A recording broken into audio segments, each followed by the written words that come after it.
से हम पूरे भारत में पद यात्रा करते हैं।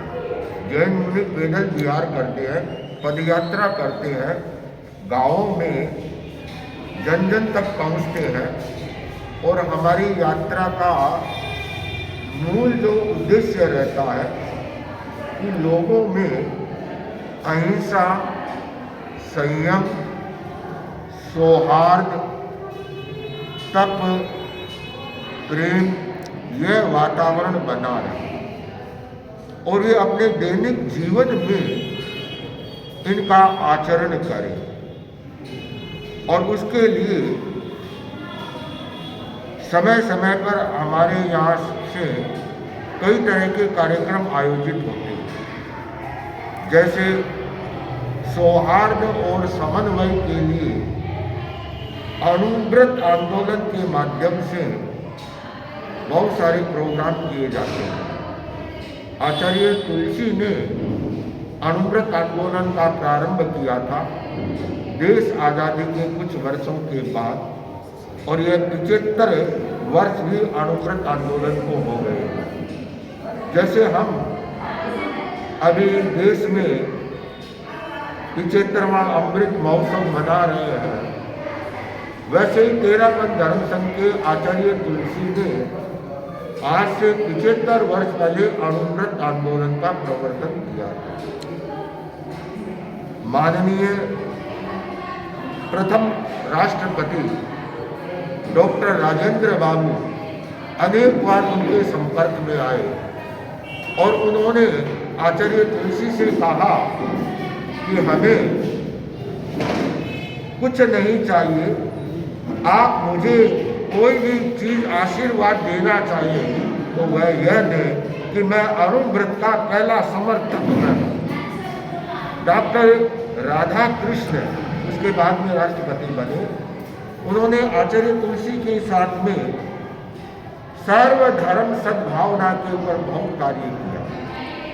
प्रथम प्रधानमंत्री पंडित जवाहरलाल नेहरू और उसके बाद लाल बहादुर शास्त्री, चाहे इंदिरा जी रही, मोरारजी देसाई रहे, अन्य अन्य प्रधानमंत्री रहे, उन सब से हमारे तेरापंथ धर्म संघ का बहुत निकटतम परिचय रहा।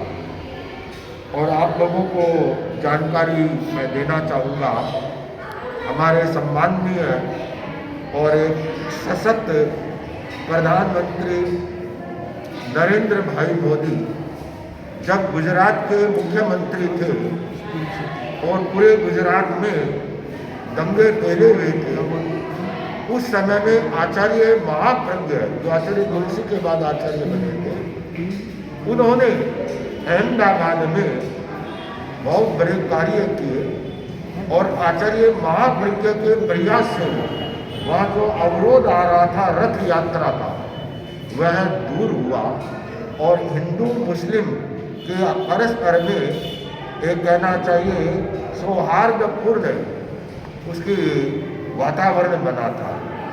तो नरेंद्र भाई मोदी भी हमारे धर्म संघ से निकटतम परिचित है और जब जब भी वो इधर उधर जाते उन्हें मालूम पड़ता आचार्य महाश्रमण जी यहाँ पर है, तो वो हजारों लोगों की परिषद के बीच में उनका नामोल्लेख करते हैं। तो धर्म व्यक्ति को कल्याण का मार्ग दिखाता है, प्रेम का मार्ग दिखाता है। वह धर्म है, वह सबको जोड़ने वाला है। और हमारा हिंदुस्तान देश तो ऐसा एक देश है जो कहना चाहिए कि वसुधैव कुटुंबकम, इसका संस्कृति, देश की संस्कृति और सांस्कृतिक मूल्य इतने मजबूत है कि ऐसी धर्म संस्कृति पूरे विश्व में कहीं नहीं मिलेगी जैसे हमारे हिंदुस्तान में। यहाँ हर धर्म का, संप्रदाय का अनुयायी है, वह अपने स्वतंत्रता से अपने धर्म की, संप्रदाय की आराधना करता है, उसे कोई दिक्कत नहीं है। उसी का परिणाम है कि आज देश है वह बहुत आगे बढ़ा है और भविष्य में यह और भी आगे बढ़ेगा। पूरी दुनिया का जो धर्म गुरु कहलाया था और धर्म गुरु बनकर के विश्व को पथ दर्शन देने वाला कोई है तो वह हिंदुस्तान है, हमारा देश ही है। तो इस संदर्भ में आज यहाँ सुपौल में मैं यहाँ के सारे ही मीडिया के मध्य में बैठा हुआ हूँ और मुझे अच्छा लगता है जब जब भी प्रेस वाले आते हैं और उन्मुक्त होकर के किसी भी चीज़ की चर्चा करते हैं तो ये संत वाणी को, संतों के संदेश को जन जन तक पहुंचा देते हैं। जो हमसे परिचय में नहीं है उन तक भी हमारा संदेश है, हमारा उपदेश है, हमारे यहाँ जो यात्रा आदि करते हैं हम लोगों का उद्देश्य है वो सब मालूम पड़ता है तो बहुत अच्छा लगता है। और यहाँ का सुपौल की 13 सभा, यहाँ की परिषद, यहाँ अच्छा एक वातावरण है बना हुआ। और अभी हम कल और यहाँ सुपौल में है, आगे फिर निर्मली की ओर प्रस्थान करेंगे। तो इस संदर्भ में आपको और भी कोई प्रश्न करने हो तो आप प्रश्नोत्तर का चक्र चला सकते। धर्म है वह शुद्ध आत्मा में रहता है। बहुत सारे लोग धर्म के प्रति अवधारणा उनकी अपनी अपनी रहती है। भगवान महावीर ने कहा है धर्म का निवास है वह शुद्ध चैतन्य में है। शुद्ध चैतन्य का अर्थ है जहाँ किसी भी तरह का राग नहीं, द्वेष नहीं और न ही कोई कामना, इच्छा, भौतिक आदि, तो वहाँ धर्म का उदय होता है। ठीक ऐसा ही प्रसंग है वह हमारे महाभारत में भी उल्लेख किया गया है। महाभारत का शांति पर्व है, एक बड़ा धर्म और दर्शन को देने वाला पर्व है।